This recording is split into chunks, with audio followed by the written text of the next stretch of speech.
when we talk about sort of XR technologies, which include virtual reality headsets, but also include a lot of the time include games engines powering this stuff, is that we have XR as the sort of the medium of delivery, so putting on a virtual reality headset and experiencing a virtual reality thing. But increasingly, the technologies are a force for production for all kinds of media, which includes virtual reality, but also includes video games, which may be 2D or 3D, and traditional features. And virtual production is now pretty much the only thing anyone ever talks about, certainly in my small part of the world.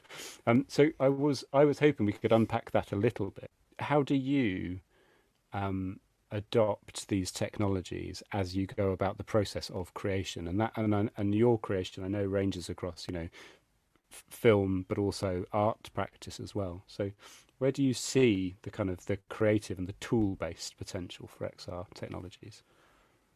Well, absolutely. And I mean, actually, this project, I found myself leaning more and more on this technology in creating work as has Viridian. So basically, it started by once I'd got over this or was in the process of getting excited by this idea of moving the head in a kind of panning way that the camera might do, but thinking actually about how you might choreograph that with sets. I started to use a thing called Gravity Sketch, which is a sort of basic, very basic 3D modeling tool in VR, and found that incredibly useful for a few months because I would basically, you know, get sent models that our visual effects team had built that I could put into this environment, and then either treat them as Lilliputian sort of train sets, if you like, and move them around and look from on high at the space, and then within a second, make them life size and walk through them. And from a point of view of a sort of potential director looking at a project, it was transformative. I got hugely excited by that. And then in parallel with that, as you say, I mean, Viridian was increasingly excited by the prospects of virtual production, and we had lots of conversations about virtual production, replacing green screens with LED screens and all of that stuff. And as a result of that, certainly one of the guys at Viridian has spent pretty much the last year sort of getting his head around Unreal Engine and working almost exclusively within that, so that what I started in Gravity Sketch as a really basic thing is now quite extraordinary in that we're doing it all in Unreal, and those sort of environments are fully textured and lit, and it is absolutely extraordinary.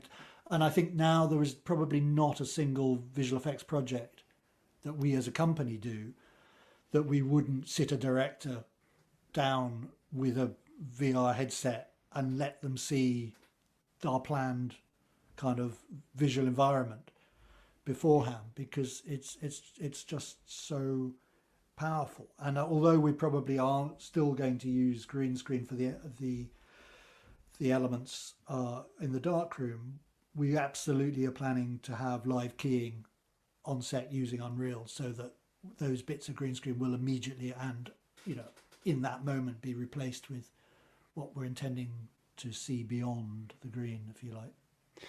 What does that mean for visual effects and post-production studios? Does that mean that their the trade is transformed? Does it, or does it mean simply that you're part of the main production phase in a much bigger way than you would be more traditionally going back, I don't know, a few years? So how does it reposition VFX? Well, that's a really interesting question, because I mean, I think in some ways, what maybe made Viridian um, unusual was that we always felt kind of quite positioned in the early part of the process of the filmmaking, decision making, if you like, Hmm. because the advantages that we'd got from working on Knife meant that all of these young people were actually really adept at thinking, not just in terms of visual effects, but in terms of the filmmaking process. And so I think we've worked with a number of directors who've really enjoyed that and will work with Viridian because they feel that that's what they're getting that they wouldn't necessarily get from other visual effects companies.